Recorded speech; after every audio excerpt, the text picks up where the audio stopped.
Padre, y del Hijo y del Espíritu Santo. La gracia y la paz de parte de Dios nuestro Padre y de Jesucristo el Señor esté con todos ustedes. Mis hermanos, bienvenidos a este lunes de la 28ª semana del tiempo ordinario. Hoy el Señor nos invita a vivir la fe en una manera obediente, estilo Abraham. Por eso hoy inicia la carta a los romanos explicándonos en la carta de la fe lo que implica el creerle a Cristo. Presentamos al Señor. Hoy además recordamos la memoria de Papa Juan XXIII. Y también de Soledad Torres Acosta, que es la fundadora de la Sierva de María, que tanto han bendecido a la República Dominicana con la atención a los enfermos. Presentamos el alma de Virginia Rosales Mora. Con estas intenciones y las nuestras, presentémonos humildes ante el Señor. Cerremos los ojos y pidamos a Dios y a los hermanos perdón por nuestros pecados.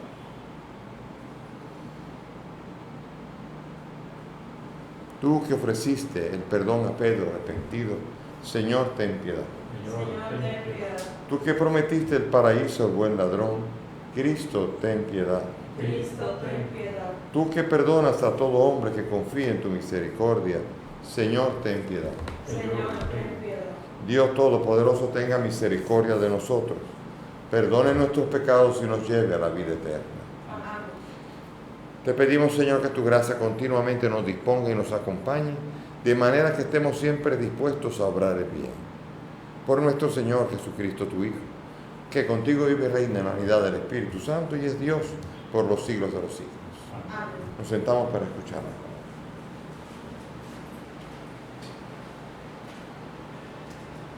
Lectura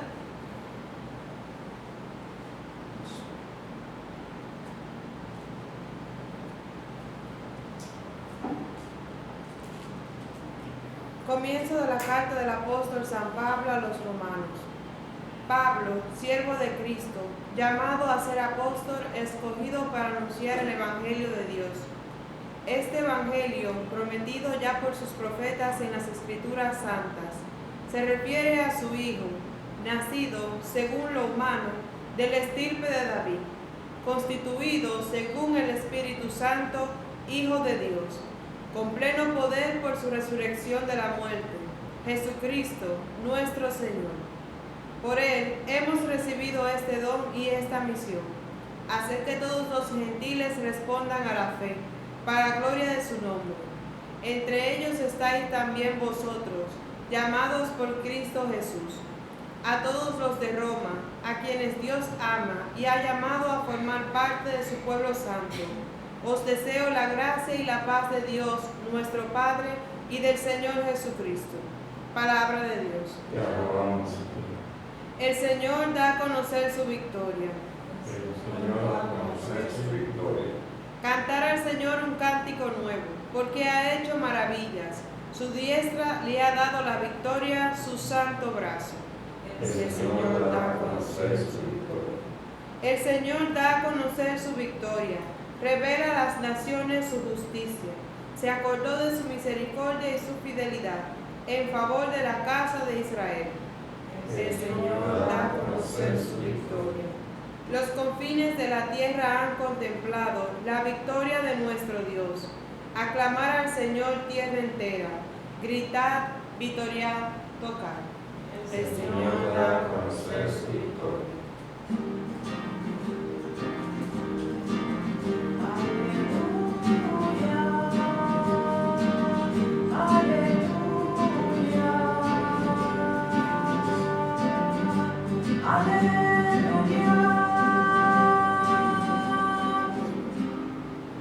El Señor esté con ustedes.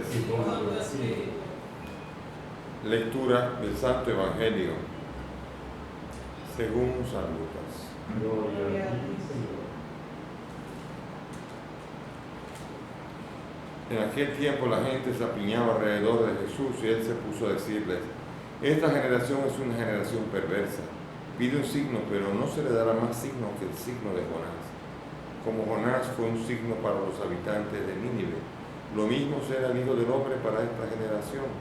Cuando sean juzgados los hombres de esta generación, la reina del sur se levantará y hará que los condenasen, porque ella vino desde los confines de la tierra para escuchar la sabiduría de Salomón, y aquí hay uno que es más que Salomón.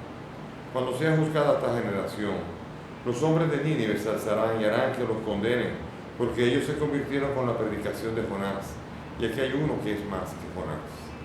Palabra del Señor. Gloria a ti, Señor Jesús. Siéntense, mis hermanos. El inicio de la carta a los romanos se presenta a Pablo, que no presenta su currículum, Pablo, que yo fui esto, que yo fui lo otro, sino simplemente su vocación, llamado a ser apóstol. Él está escribiéndole a una comunidad que no conoce. Él nunca ha ido todavía a Roma. Él acabará en Roma, pasará 2 años en Roma y morirá allá, porque sabe que ese es el destino del centro de la ciudad, de la cristiandad, será Roma. Por lo tanto, él tiene deseo de ir. También tiene deseo de ir a Tarsis, es decir, a España, a predicar. Nunca pudo hacerlo, porque el cuarto viaje fue un viaje de ida sin retorno a Roma, condenado y finalmente decapitado, muerto por amor a Cristo y por fidelidad a Cristo. Y por eso él quiere ir para allá. Y este evangelio prometido ya por los profetas en las Escrituras se refiere a su Hijo. Entonces, por esto, aquí no utiliza la palabra que en griego utiliza San Pablo. Por él, por Cristo, hemos recibido el don para hacer que todos respondan a la obediencia de la fe. La obediencia, esa es una palabra muy importante que aquí no está presente en esta traducción. Pero cuando se habla en la carta a los romanos, está llamando a la vocación a la obediencia de la fe.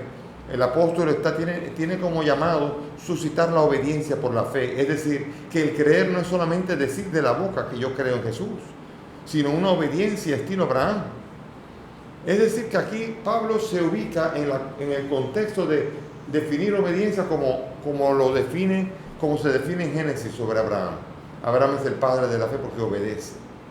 Abraham fue constituido padre de la fe cuando él hizo la obra de intentar matar a su hijo porque Dios se lo había mandado.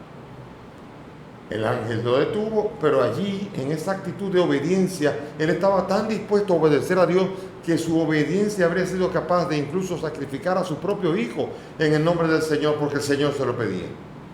Claro, el Señor no estaba pidiendo esto, el Señor estaba probando en la fe, fe como obediencia. Ahora veo que tú temes a Dios, eres obediente. Y de ahí será cuando será constituido Padre de todas las naciones. Padre de la fe, fe como obediencia. No será lo mismo para Santiago. Santiago, cuando definimos, Santiago, por favor, dinos, ¿qué para ti la obediencia? La obediencia es decir, yo creo en Dios. Claro, pero esa fe, no, ¿qué es la fe? La fe es decir, yo creo en Dios. Claro, Santiago, lo entiendo, pero si yo digo que creo en Dios, ¿yo soy salvado? Santiago dirá, no, si tú dices que crees en Dios, tú ya tienes la fe de los demonios, que creen que Dios existe. ¿Pero esa fe me puede salvar? No, esa fe no te puede salvar. Santiago nos aclara que según la definición de fe de él, la fe no puede salvarle así. Solo tiene que haber obras. Por eso el hombre es justificado no por la fe solamente, sino por las obras, según Santiago. Ahora, según Pablo, sí, el hombre es justificado por la fe, porque por la fe significa obediencia. Y usted, si no obedece a Dios y si no hace obra, usted no tiene fe. Para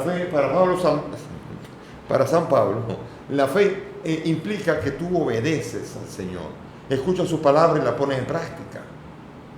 Por eso aquí el apóstol Pablo a los romanos, que le va a hablar en la carta de la fe a los romanos, donde va a hablar del tema de la justificación por la fe, inicia diciendo que el apostolado de Pablo es para suscitar la obediencia de la fe en los gentiles.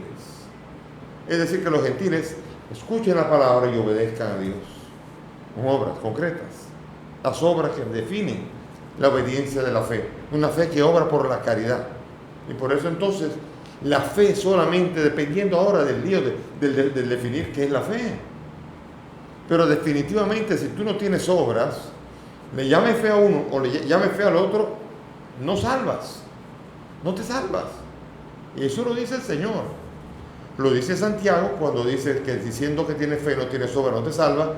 Y lo dice San Pablo de manera que si tú no tienes obra, él te dirá, tú no tienes fe. Y por eso no puedes salvarte. O sea que las obras La manera de actuación es necesario, es condición sine qua non para la salvación. Hay un sacerdote que me dice, tú lo repites a menudo, sí, pero que forma parte de la obediencia de la fe, forma parte de la integridad de la fe, y las obras forman parte esencial del cristianismo vivo. Un cristianismo vivo, un cristianismo activo, es un cristianismo que tiene obras, que se mueve, que actúa, que ama al hermano y que actúa por amor al hermano. Y por eso entonces la carta a los romanos va a ser toda la cátedra que va a explicar primero cómo se encuentra el hombre cuando no está siendo justificado todavía. Hago lo que no quiero y no hago el bien que quiero. Sin embargo, el hombre justificado, ahora sí, justificado ahora, recibe el Espíritu y es llamado hijo, y porque se le da el don del Espíritu, ahora es capaz de tener la salvación en esperanza. Romanos 8:26. Y así por el estilo vemos nosotros que la carta a los romanos es una invitación a tener fe. Pero para la carta a los romanos, entenderla bien, hay que entender bien el concepto de qué significa para Pablo la fe. Y la fe significa hacer un camino de escucha, de discipulado de Cristo, de caminar con Cristo y hacer las obras, que la fe tuya haga que la caridad actúe en tu vida. Porque San Pablo va a decir que si yo no tengo amor no soy nada. Ya podría yo hacer todo esto, y si no tengo amor no soy nada. Y por esto San Pablo va a estar poniendo mucho énfasis, incluso en la carta a los romanos, carta en la que muchos se apoyan para decir, basta tener fe. Sí, basta tener fe si la fe implica obras, claro, entonces sí. Ven, es importante entender este concepto, porque si no, después nosotros nos podemos ir rayando por el fundamentalismo, podemos evitar entender cuál es el verdadero camino de fe, cómo se obtiene la salvación por medio de la fe y cómo se hace para poder decir realmente y experimentar y hacer una experiencia de fe. Por eso la carta a los romanos va a ser una aventura, son más de 8.000 páginas, palabras que nos van a invitar a nosotros. Yo creo que es la carta más larga que existe en la antigüedad. En la antigüedad, por ejemplo, las cartas de Cicerón tenían como promedio tienen un promedio de 295 palabras. La más larga, 700 y pico.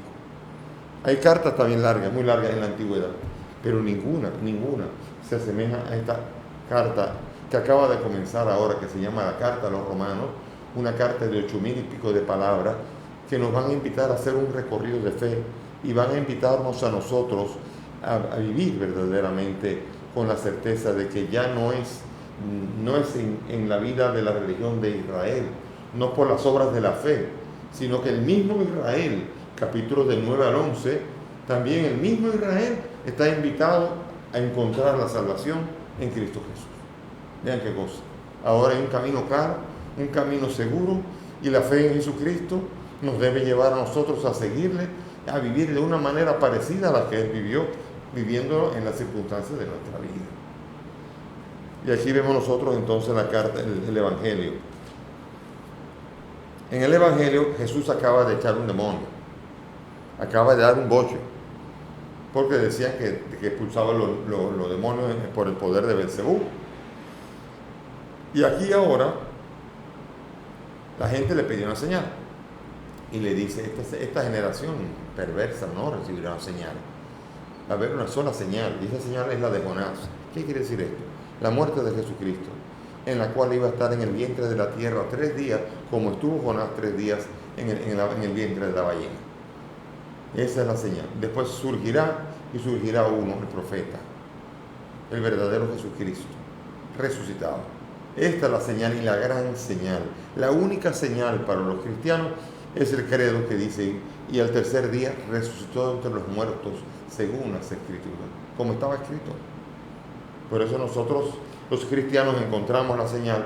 Basta con creer que Jesucristo lo resucitó entre los muertos para que nuestra vida, por la gracia, cambie y comience a obrar conforme a lo que la fe le exige.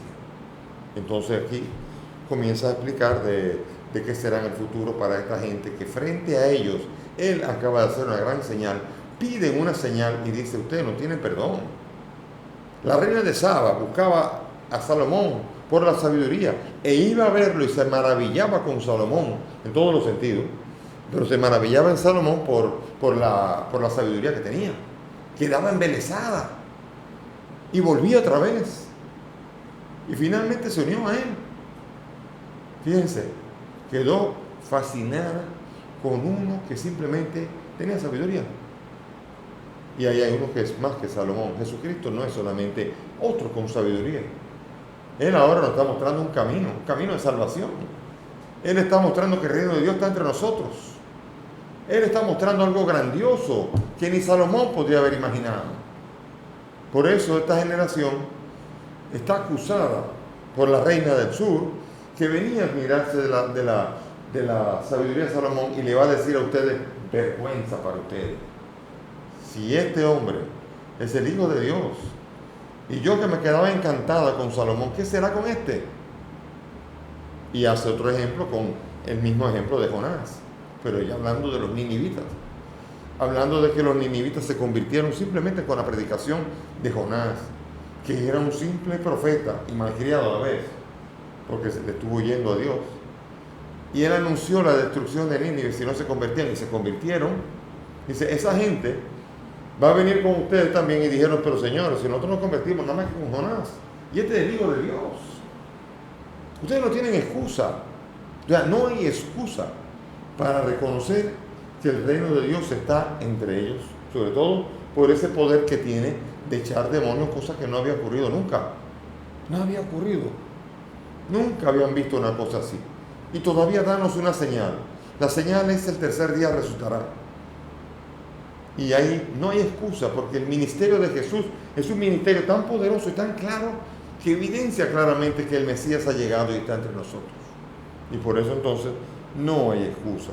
Y Jesucristo aquí lanza un ultimátum a esta generación que se resiste a creer en Jesucristo, que se resiste a aceptar quién es su persona. Fíjense, esto es más allá todavía. Esto es peor que la fe de los demonios. Los demonios creen en Jesucristo, saben quién es Jesucristo, creen que Jesucristo es el Santo de Dios. Y cuando él se acercaba a un endemoniado, el endemoniado decía, yo sé que tú eres el Santo de Dios. O sea, los demonios creían que él era el Santo de Dios, aunque lo rechazaban. Tenían fe, por lo menos, en lo que él era.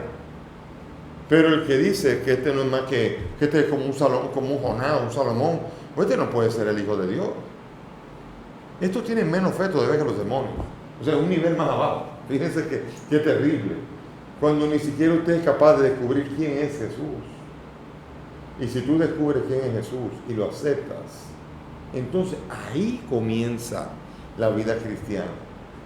Cuando comienzas a seguirle. Mucha gente le decía, te seguiré.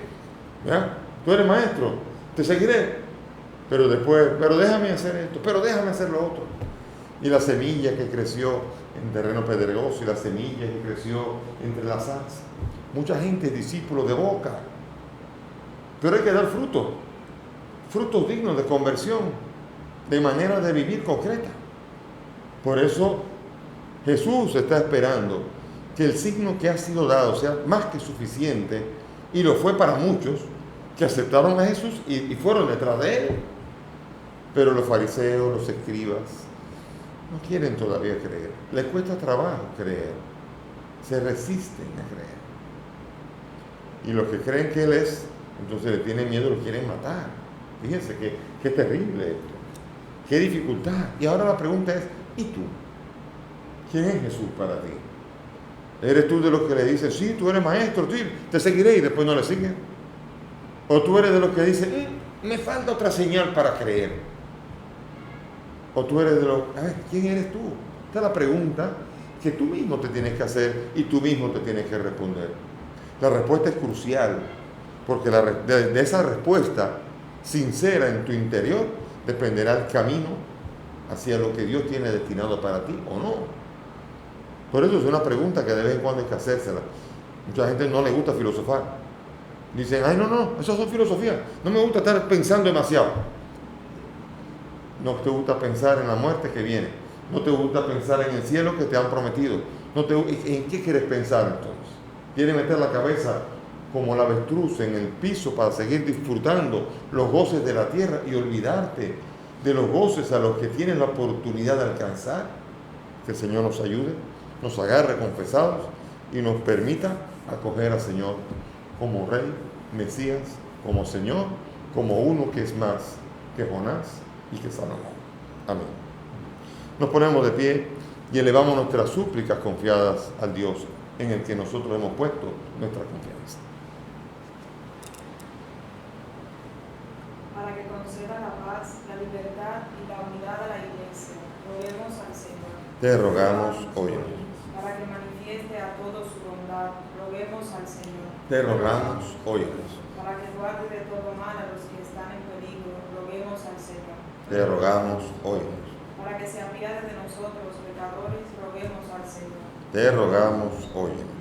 Pidamos por el alma de Virginia para que el Señor la acoja en su reino. Roguemos al Señor. Padre del cielo, escucha estas peticiones, pues te las presentamos por el mismo Cristo nuestro Señor. Pueden sentarse.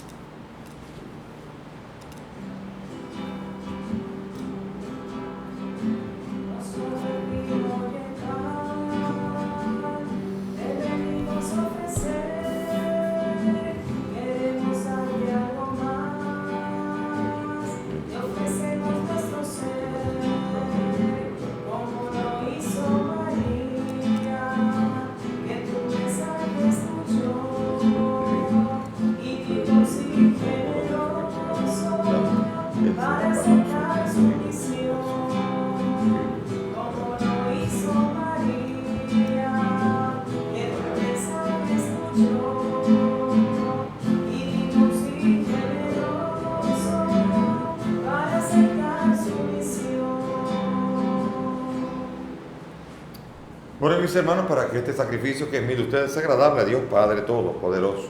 El Señor reciba de tus manos este sacrificio para la alabanza y gloria de su nombre, para nuestro bien y de toda su santa Iglesia. Amén. Recibe, Señor, la súplica de tus fieles junto con estas ofrendas que te presentamos, para que lo que celebramos con devoción nos lleve a alcanzar la gloria del cielo. Por Jesucristo nuestro Señor. Amén. El Señor esté con ustedes. Levantemos el corazón. Demos gracias al Señor nuestro Dios. En verdad es justo y necesario, es nuestro deber y salvación darte gracias siempre y en todo lugar, Señor Padre Santo, Dios Todopoderoso y Eterno, por Cristo Señor nuestro, cuya muerte celebramos unidos en caridad, cuya resurrección proclamamos con viva fe y cuyo advenimiento glorioso guardamos con firme esperanza. Por eso junto a los ángeles y santos te alabamos, proclamando sin cesar. Santo, santo, santo es el Señor, Dios del universo. Llenos están el cielo y la tierra de tu gloria. Hosanna en el cielo. Bendito el que viene en nombre del Señor. Hosanna en el cielo. Santo eres en verdad, Señor, fuente de toda santidad. Te pedimos que santifiques estos dones con la efusión de tu Espíritu, de manera que sean para nosotros cuerpo y sangre de Jesucristo nuestro Señor, el cual cuando iba a ser entregado a su pasión, tomó el pan, dándote gracias, lo partió y lo dio a sus discípulos, diciendo: tomen y coman todos de él, porque esto es mi cuerpo que será entregado por ustedes.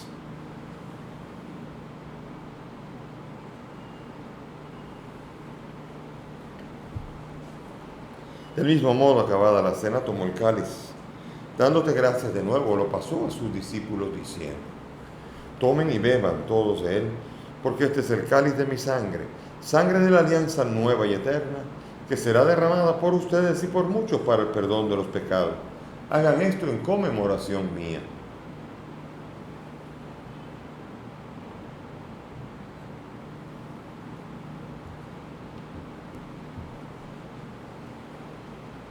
Este es el sacramento de nuestra fe. Anunciamos tu muerte, proclamamos tu resurrección, ven Señor Jesús. Así, Padre, al celebrar ahora el memorial de la muerte y resurrección de tu Hijo, te ofrecemos el pan de vida y el cáliz de salvación, y te damos gracias porque nos haces dignos de servirte en tu presencia. Te pedimos humildemente que el Espíritu Santo congregue en la unidad hasta cuantos participamos del cuerpo y sangre de Cristo. Acuérdate, Señor, de tu iglesia extendida por toda la tierra, con el Papa Francisco, conmigo indigno siervo tuyo y todos los pastores que cuidan de tu pueblo, llévala a su perfección por la caridad. Acuérdate de nuestra hermana Virginia, que durmió en la esperanza de la resurrección, y de todos los que han muerto en tu misericordia. Admítelos a contemplar la luz de tu rostro. Ten misericordia de todos nosotros, y así con María la Virgen, San José, su esposo, los apóstoles, San Juan 23, Santa Soledad Torres Acosta, y cuantos vivieron en tu amistad a través de los tiempos, merezcamos por tu Hijo compartir la vida eterna y cantar tus alabanzas. Por Cristo, con Él y en Él, a ti Dios Padre Omnipotente, en la unidad del Espíritu Santo, todo honor y toda gloria por los siglos de los siglos. Amén. Dirijámonos al Padre con la oración que el Maestro nos ha enseñado. Padre nuestro, que estás en el cielo, santificado sea tu nombre. Venga a nosotros tu reino.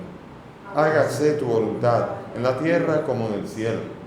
Danos hoy nuestro pan de cada día. Perdona nuestras ofensas, como también nosotros perdonamos a los que nos ofenden. No nos dejes caer en la tentación y líbranos del mal. Líbranos de todos los males, Señor, y concédenos la paz, para que, ayudados por tu misericordia, vivamos siempre libres de pecado y protegidos de toda perturbación, mientras esperamos la gloriosa venida de nuestro Salvador Jesucristo. Tuyo es el reino, tuyo es el poder y la gloria por siempre, Señor Jesús, tú dijiste a los apóstoles, la paz les dejo, mi paz les doy. No mire nuestros pecados, mira la fe de tu iglesia, y conforme a tu palabra, concede a tu iglesia la paz y la unidad. Tú que vives y reinas por los siglos de los siglos, que la paz del Señor esté con todos ustedes. Dense fraternalmente la paz. Cordero de Dios, que quitas el pecado del mundo. Cordero de Dios, que quitas el pecado del mundo. Cordero de Dios, que quitas el pecado del mundo.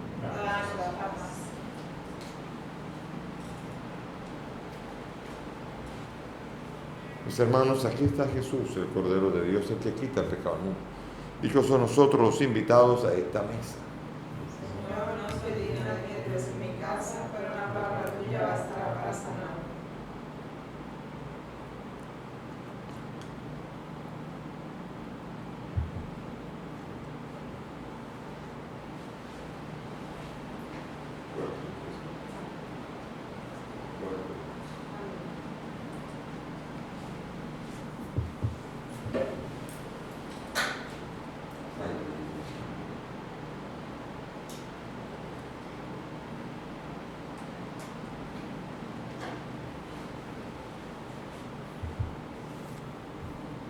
Vamos ahora, mis hermanos, a hacer la oración de comunión espiritual. Cierren los ojos. Creo, Jesús mío, que estás real y verdaderamente en el cielo y en el santísimo sacramento del altar. Te amo sobre todas las cosas y deseo vivamente recibirte en mi alma. Pero como ahora no puedo recibirte sacramentado, ven al menos espiritualmente a mi corazón. Y como si ya te hubiese recibido, te abrazo y me uno del todo a ti, Señor. Y no permitas nunca que me separen de ti. Amén.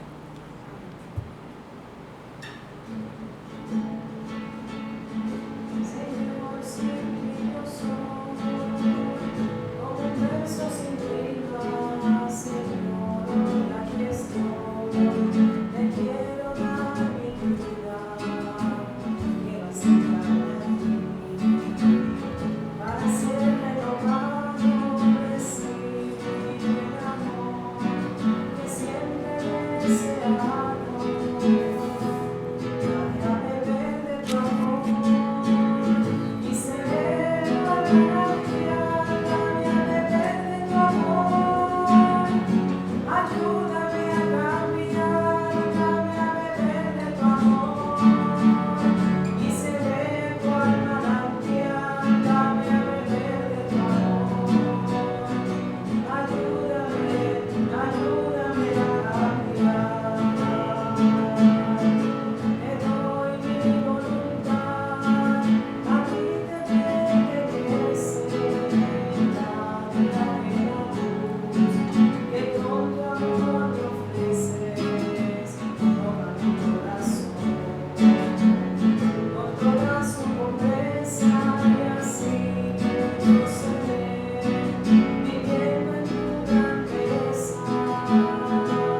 damos gracias porque nos invitas a acoger el misterio de tu persona y nos invitas a salir de nuestra comodidad y de nuestra apatía para poder seguirte en espíritu y en verdad. Ayúdanos, Señor, a responder por la obediencia de la fe a lo que nos pides y a lo que exige creer en ti. Permítenos vivir la fe y que ella nos lleve al camino de la salvación que tanto esperamos. Amén. Oremos. Señor, suplicamos a tu majestad que así como nos nutres con el sagrado alimento del cuerpo y la sangre de tu Hijo, nos hagas participar de la naturaleza divina. Por Jesucristo nuestro Señor. Gracias por la presencia de todos, que el Señor nos siga animando, nos siga fortaleciendo y nos siga haciendo participar de la fe en una manera cada día más plena. El Señor esté con ustedes y que la bendición de Dios Todopoderoso, Padre, Hijo y Espíritu Santo, descienda sobre ustedes y permanezca para siempre. Podemos ir en paz. Gracias.